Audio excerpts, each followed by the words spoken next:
ঘরে যদি আটা আর ডিম থাকে তাহলে খুব সহজেই বিকালে ঝটপট নাস্তা তৈরি করে মেহমানদারিতে দিতে পারবেন।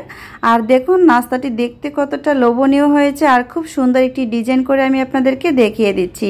আসসালামু আলাইকুম, আশা করি সবাই ভালো আছেন। আমি আলহামদুলিল্লাহ ভালো আছি। আজকের রেসিপিতে থাকছে ঝটপট লোভনীয় বিকালের নাস্তা। তো চলুন মূল রেসিপিতে চলে যাই। মিক্সিং বোল নিয়ে নিয়েছি আর 3টি সিদ্ধ করা ডিম নিয়ে নিয়েছি। এখন একটি গ্রেটার দিয়ে খুব ভালোভাবে এই ডিমগুলিকে গ্রেট করে নিব।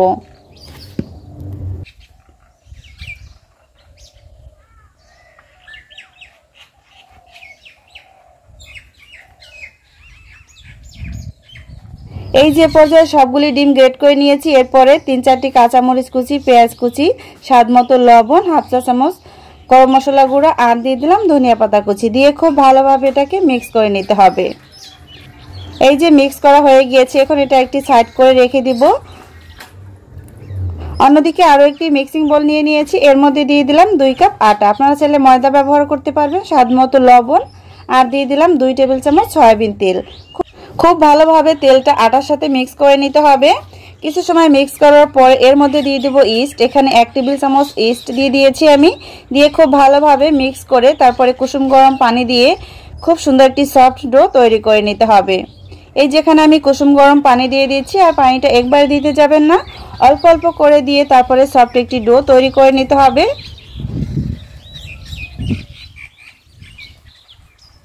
এই যে পর্যায়ে সফট একটি ডো তৈরি করে নিয়েছি। এখন এই ডোটাকে আমি রেস্টে রেখে দিব 20 মিনিটের মতো।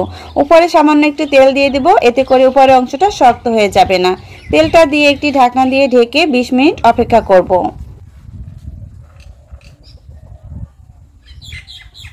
20 মিনিট পরে আমি ঢাকনাটা খুলে নিয়েছি আর ডোটা ফুলে কিন্তু ডাবল হয়ে গিয়েছে। এখন আবারও ডোটাকে 2 থেকে 3 মিনিট খুব ভালোভাবে মথে নিব। মথে নেওয়ার পরে এই ডো থেকে লিচি কেটে নিতে হবে। এখানে 2 কাপ আটা দিয়ে যে আমি ডোটা তৈরি করেছি আর একটা নাস্তা তৈরি করব, এখানে 8 পিস নাস্তা হবে 2 কাপ আটা দিয়ে।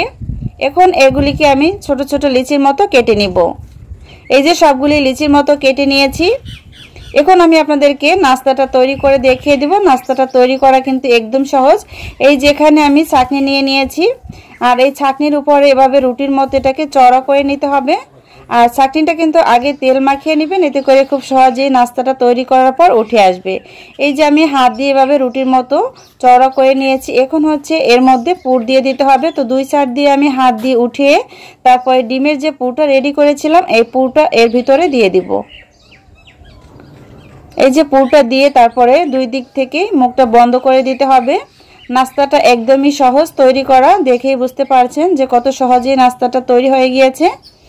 এখন হচ্ছে আমি এই ছাঁকনি দিয়ে নাস্তাটা উঠিয়ে নিব আর মুখটা খুব ভালোভাবে বন্ধ করে দিবেন যাতে ভাজার সময় মুখটা খুলে না যায়। এই যে খুব সুন্দর একটি ডিজাইন কিন্তু চলে এসেছে। এভাবে করে প্রত্যেকটি নাস্তা আমি তৈরি করে নিব। আপনার চাইলে এটা পানির ভাপেও কিন্তু সিদ্ধ করে নিতে পারেন অথবা তেলে ভেজে নিতে পারেন। সবগুলি নাস্তা আমি এখানে তৈরি করে নিয়েছি। এখন হচ্ছে এই নাস্তাগুলি তেলে ভেজে দেখিয়ে দিচ্ছি। চুলায় আগে থেকে একটি ফ্রাই প্যান বসিয়ে দিয়ে পরিমাণ মতো তেল দিয়ে গরম করে নিয়েছিলাম। এক এক করে নাস্তাগুলি দিয়ে দিয়েছি। কিছু সময় পরে নাস্তাগুলি আমি উল্টে দিব আর উল্টে পাল্টে খুব সুন্দর একটা সোনালী কালার চলে আসলে নাস্তাগুলি তেল ঝরিয়ে উঠিয়ে নিতে হবে। আর চুলার আঁচটা মিডিয়াম টু হাইতে রেখে এই নাস্তাগুলি আমি ভেজে নিব। আজকের এই ভিডিও যারা ইউটিউব চ্যানেল থেকে দেখছেন তারা চ্যানেলটি সাবস্ক্রাইব করবেন আর যারা ফেসবুক পেজ থেকে দেখছেন পেজটি ফলো করে নিয়মিত আমার পেজের পাশে থাকবেন।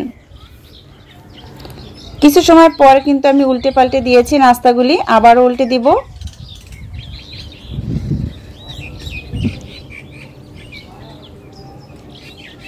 এই যে পর্যায়ে কিন্তু খুব সুন্দর একটা সোনালী কালার চলে এসেছে, দেখতেই পাচ্ছেন। এখন হচ্ছে তেল ঝরিয়ে এই নাস্তাগুলি উঠিয়ে নিতে হবে। ভিডিওটি প্রথম থেকে শেষ পর্যন্ত দেখবেন, এতে করে আপনি পারফেক্টভাবে এই নাস্তাগুলি তৈরি করে নিতে পারবেন।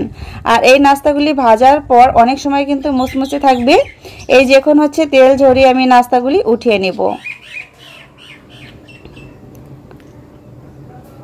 মাত্র 2টি উপকরণেই কিন্তু আপনি নাস্তাটা তৈরি করে নিতে পারছেন আর খেতেও কিন্তু দারুণ মজার হয়।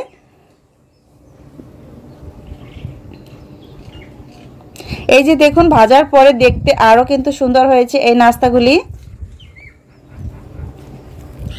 আর এটা হচ্ছে পানির ভাপে যদি আপনি সিদ্ধ করে নেন তাহলে কিন্তু খেতেও দারুণ মজার হবে। এই যে সবগুলি নাস্তা ভাজার পরে একটি সার্ভিং প্লেটে নিয়ে নিয়েছি, আর দেখুন কতটা সুন্দর আর লোভনীয় হয়েছে। তো একটি নাস্তা আমি দেখিয়ে দিচ্ছি, দেখুন উপরটা থাকবে একদম মুচমুচে আর ভিতরটা হবে একদম সফট আর ডিমের পুরে ভরা। আজকের এই নাস্তা রেসিপি ভালো লাগলে ভিডিওটিতে লাইক দিবেন আর বেশি বেশি করে শেয়ার করবেন, যাতে এ ধরনের নাস্তা তৈরি করে সবাই পরিবেশন করতে পারে। তো দেখুন কতটা লোভনীয় হয়েছে। তো এতক্ষণ আমার ভিডিওটি দেখার জন্য সবাইকে অসংখ্য ধন্যবাদ। আজ এ পর্যন্তই, সবাই ভালো থাকবেন। আল্লাহ হাফেজ।